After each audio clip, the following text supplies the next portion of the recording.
उत्तर प्रदेश में 2 लोकसभा सीटों पर उपचुनाव हुए, रामपुर और आजमगढ़। ये दोनों सीटें समाजवादी पार्टी के पास थी, जिन्हें इस बार भारतीय जनता पार्टी ने जीत लिया।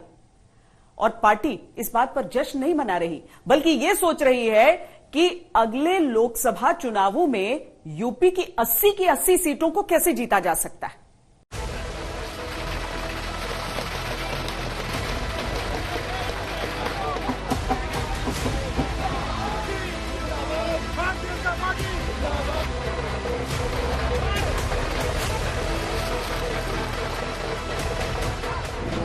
चौबीस में भारतीय जनता पार्टी उत्तर प्रदेश के अंदर प्रचंड बहुमत के साथ उत्तर प्रदेश के अंदर 80 लोकसभा सीटों में से 80 सीटों की ओर विजयश्री की ओर अग्रसर हो रही है। यह आज की विजय ने यह संदेश बहुत स्पष्ट रूप से सभी के सामने प्रस्तुत किया है। जब आजमगढ़ और रामपुर के गढ़ भी जीत लें तो बीजेपी का ये आत्मविश्वास स्वाभाविक है। उपचुनावों की ऐतिहासिक जीत के बाद बीजेपी ने आत्म आनंद की मुद्रा नहीं अपनाई, बल्कि आत्मावलोकन करके मिशन 2024 की तैयारियां तेज कर दी।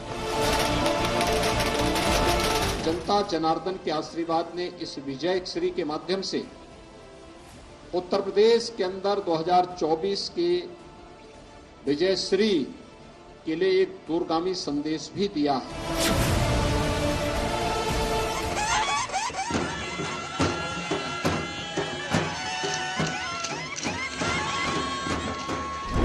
बीजेपी की हैदराबाद में राष्ट्रीय कार्यकारिणी की बैठक चल रही है।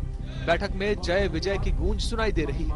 उत्तर प्रदेश में उपचुनावों की जीत को ठहर कर सुस्ताने का पड़ाव नहीं, आगे और तेज मंजिल की ओर बढ़ने का संदेश निकल रहा है। मंजिल है हारी हुई सीटों पर जीतने के लिए अभी से जुट जाना।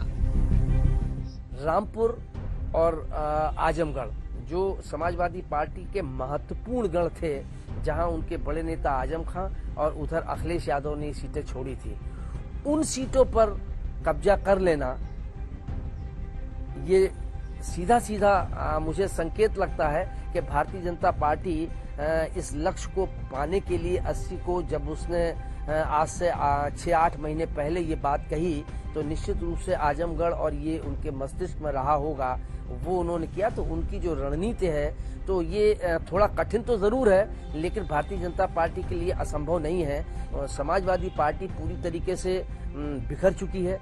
बसपा कहीं अस्तित्व में बची नहीं है। कांग्रेस खाली रायबरेली तक सीमित है। तो अब की लोकसभा चुनाव में रायबरेली में भी क्या उठापटक होगी, इससे भी आप इनकार नहीं कर सकते हैं। उत्तर प्रदेश सबसे बड़ा राज्य है, जहां 2019 में बीजेपी ने 80 में से 63 सीटें जीती थी। 2024 में सभी 80 सीटों पर विजय पताका फहराने का लक्ष्य बीजेपी ने सुनिश्चित कर लिया है और इसके लिए बूथ स्तर पर काम युद्ध स्तर पर शुरू हो चुका है। कार्यकर्ताओं का परिश्रम और जनता जनार्दन का आशीर्वाद, ये निरंतर डबल इंजन की सरकार को प्राप्त हुआ है और उसी का सुफल है कि दोनों चुनौतीपूर्ण लड़ाई को भारतीय जनता पार्टी ने जीत में बदल करके 2024 के लिए एक दूरगामी संदेश दे दिया है। उत्तर प्रदेश में करीब 1,75,000 पोलिंग बूथ हैं। 2019 के लोकसभा चुनावों में बीजेपी का 1,23,000 बूथों पर मोर्चा मजबूत रहा। इन बूथों पर बीजेपी को लगभग 51% वोट हासिल हुए। बीजेपी की तैयारी सबसे अधिक उन्हीं 30 से 35,000 बूथों पर है, जहां वो कमजोर रही या विपक्ष से उसे कड़ी टक्कर मिली।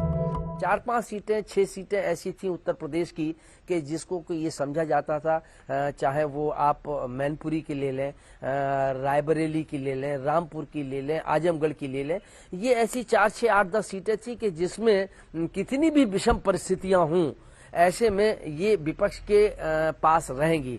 लेकिन रामपुर और आजमगढ़ को जीत के भारतीय जनता पार्टी ने अपने 80 में 80 सीटें जीतने का जो लक्ष्य निर्धारित किया है, ये संकेत और संदेश दे दिया है कि ये हमारे लिए असंभव नहीं है।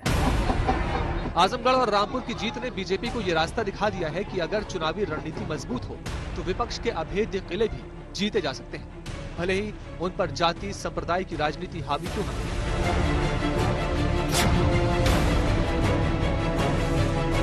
बीजेपी ने कमजोर बूथों के लिए खुद से सवाल किए हैं और कार्यकर्ताओं को जवाब ढूंढने का काम सौंपा है। कमजोर बूथों का सामाजिक समीकरण क्या है? कमजोर बूथों पर किन नेताओं का प्रभाव अधिक है? बीजेपी के किन नेताओं का असर कमजोर बूथों पर अधिक है? बीजेपी को वहां वोट कम मिलते हैं तो क्या है इसका कारण? विपक्ष की जीत के कारण कमजोर बूथों पर क्या रहे? सरकारी योजनाओं के लाभार्थी इन बूथों पर कितने? 80 सीटों के हिसाब से बीजेपी ने 80 लोगों की एक टीम भी बनाई है, जिनका काम उन सीटों पर होने वाले हर बदलाव या राजनीतिक गतिविधियों पर नजर रखना है। बीजेपी को मालूम है कि यूपी जीते तो सब जीते और विपक्ष यूपी हारा तो सब हारा। बस राष्ट्रीय अध्यक्ष से लेकर बूथ कार्यकर्ता तक सबके मन में है मिशन 80। पिछले चुनाव में इन दोनों सीटों पर समाजवादी पार्टी की जीत हुई थी, लेकिन इस बार भारतीय जनता पार्टी ने ये दोनों सीटें बड़े अंतर से समाजवादी पार्टी से हासिल की है। उत्तर प्रदेश में महिलाओं की सुरक्षा बढ़ी है, अपराधियों पर कड़ी कार्रवाई हुई है और कानून का राज स्थापित है। भाजपा की डबल इंजन वाली योगी आदित्यनाथ की सरकार ने उत्तर प्रदेश को भय मुक्त प्रदेश बनाया है। जो माफिया कभी पहले दंदनाते घूमते रहते थे, वे आज जेल की हवा खा रहे हैं। उन परिवारवादी ताकतों को एक बार फिर से स्पष्ट संदेश जनता जनार्दन ने दिया है कि उत्तर प्रदेश की जनता अब परिवारवादियों, जातिवादियों, सांप्रदायिक उन्माद को भड़काने वाले पेशेवर माफिया और आपराधिक प्रवृत्ति के तत्वों को प्रश्रय देने वाले राजनीतिक दलों को किसी भी प्रकार से स्वीकार करने को तैयार नहीं है।